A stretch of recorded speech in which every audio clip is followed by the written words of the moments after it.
आजकल हम अक्सर हेल्थ इंप्रूव करने के लिए सिर्फ पॉपुलर टिप्स पर रिलाई कर लेते हैं, जैसे हर दिन 2.5 लीटर पानी पीना या 10,000 स्टेप चलना। लेकिन क्या आपको पता है, इन सारे टिप्स के पीछे कोई एविडेंस नहीं होता। हमारी हेल्थ के लिए हमें ऐसे मेथड्स को अपनाने की जरूरत है जो एंशिएंट विजडम में रूटेड हों और जिन्हें मॉडर्न साइंस भी सपोर्ट करती हो। चलिए हेल्थ के 3 मेन पिलर्स पर बात करते हैं: सन एक्सपोजर, हाइड्रेशन और डेली फिजिकल एक्टिविटी। ये तीनों पिलर्स मिलकर हमारे शरीर को हेल्दी और बैलेंस रखते हैं।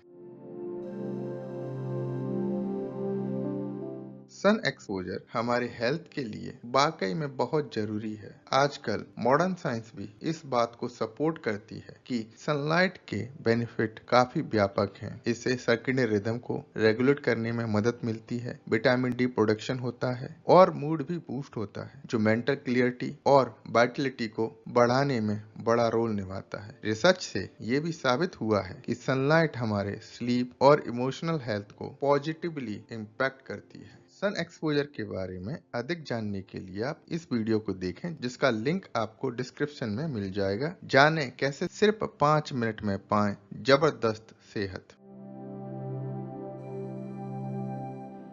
सुबह उठने के 1 घंटे के अंदर थोड़ी सनलाइट लेना बहुत फायदेमंद है। इससे बॉडी का नेचुरल सर्केडियन रिदम सेट हो जाता है, मूड स्टेबल रहता है और अच्छी नींद आती है।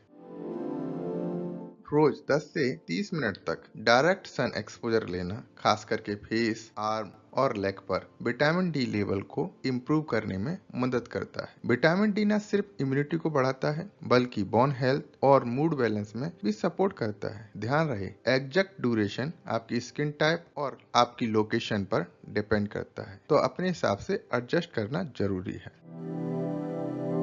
सबसे अच्छी और सेफ सनलाइट सुबह और शाम के समय होती है, क्योंकि इस वक्त यूवी रे कम होती हैं। लेकिन 10 AM से 4 PM के बीच में अगर ज्यादा देर तक डायरेक्ट सनलाइट में रहोगे तो स्किन डैमेज का रिस्क बढ़ सकता है। इसलिए इस ड्यूरेशन में थोड़ी सावधानी बरतना बेहतर होता है। सुबह की सनलाइट एक्सपोजर को किसी आउटडोर एक्टिविटी के साथ कंबाइन करना बेस्ट है, जैसे मॉर्निंग वॉक, गार्डनिंग या सूर्य नमस्कार। इससे न सिर्फ बॉडी में एनर्जी आएगी, बल्कि फिजिकल और मेंटल हेल्थ पर भी पॉजिटिव इम्पैक्ट पड़ेगा। आयुर्वेद और मॉडर्न साइंस दोनों ही मानते हैं कि हर किसी की बॉडी अलग है और इसलिए उसकी पानी की जरूरत भी अलग होती है। दिन में 2.5 लीटर पानी पियो, ये कोई फिक्स्ड रूल नहीं है। आपकी फिजिकल एक्टिविटी, क्लाइमेट और डाइट जैसे फैक्टर वाटर की नीड को अफेक्ट करते हैं। गर्म क्लाइमेट में या ज्यादा फिजिकल वर्क करने पर पानी की डिमांड नेचुरली बढ़ जाती है। हमारे बॉडी के लिए पानी का सही अमाउंट जानने के लिए हमें सुनना चाहिए बॉडी क्या सिग्नल दे रही है, ना कि किसी जनरलाइज्ड रूल को ब्लाइंडली फॉलो करना चाहिए। हर किसी के लिए एग्जैक्ट लीटर को फॉलो करने की बजाय अपने यूरिन के कलर मॉनिटर करना और प्यास महसूस करना ज्यादा बेहतर अप्रोच है। हल्का पीला कलर यूरिन का जनरली हाइड्रेशन का अच्छा सिग्नल होता है। अगर यूरिन बहुत डार्क है तो ये डिहाइड्रेशन का साइन हो सकता है, और अगर क्लियर है तो इसका मतलब है कि शायद आप ज्यादा पानी पी रहे हो। हाइड्रेशन आपकी कॉग्निटिव परफॉर्मेंस, मूड और एनर्जी लेवल पर पॉजिटिव इम्पैक्ट डालता है। कम पानी पीने से कंसंट्रेशन इशू या थकान महसूस हो सकती है। आयुर्वेदा में भी कहा गया है कि दिन भर में थोड़ा थोड़ा पानी सिप करते रहना चाहिए, ताकि बॉडी हाइड्रेट रहे और डाइजेशन भी बेहतर हो। अक्सर लोग सोचते हैं कि जितना ज्यादा पानी पियोगे उतना ही अच्छा है, लेकिन ऐसा नहीं है। ज्यादा पानी पीने से वाटर इंटॉक्सिकेशन या इलेक्ट्रोलाइट इम्बैलेंस का रिस्क रहता है, जो सेहत के लिए डेंजरस हो सकता है। अपने पास हमेशा पानी रखें और जब प्यास महसूस हो या ड्राई माउथ लगे तभी सिप करें। इस तरह आप अपनी बॉडी सिग्नल को रेस्पेक्ट करते हुए हाइड्रेशन को बैलेंस में रख सकते हैं। तो अगली बार जब भी पानी पिए, बॉडी के सिग्नल पर ध्यान दें, ना कि किसी फिक्स्ड नंबर पर। ये 10,000 स्टेप का गोल एक मिथ है, जो असल में एक जापानीज मार्केट कैंपेन से पॉपुलर हुआ था। साइंटिफिक स्टडी ने पाया है कि हेल्थ के लिए स्ट्रिक्टली 10,000 स्टेप लेना जरूरी नहीं है। आइए इसे थोड़ा डिटेल में समझते हैं।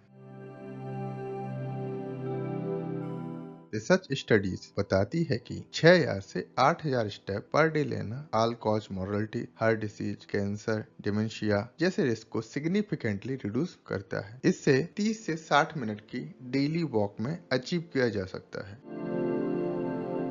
क्वांटिटी से ज्यादा इंपॉर्टेंट है आपका पेस। एक तेज कदमों से चलना आपके कार्डियोवास्कुलर और मेटाबॉलिक हेल्थ के लिए ज्यादा बेनिफिशियल है, क्योंकि ये आपके हार्ट और लंग को अच्छी तरह से वर्कआउट करने का मौका देता है। जब आप तेज पेस पे चलते हैं तो बॉडी में ब्लड फ्लो बेहतर होता है और कैलोरीज भी इफेक्टिवली बर्न होती हैं।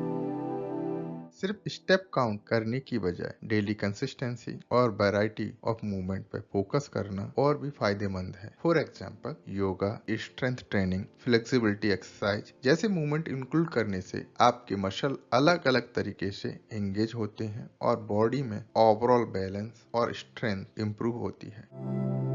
सिर्फ स्टेप काउंट के पीछे भागने के बजाय एक तेज वॉक एम करें, आइडियली सुबह या शाम में। इसके साथ साथ अपनी रूटीन में ऐसी फिजिकल एक्टिविटी इंक्लूड करें जो इंटेंसिटी में वेरी करती हो।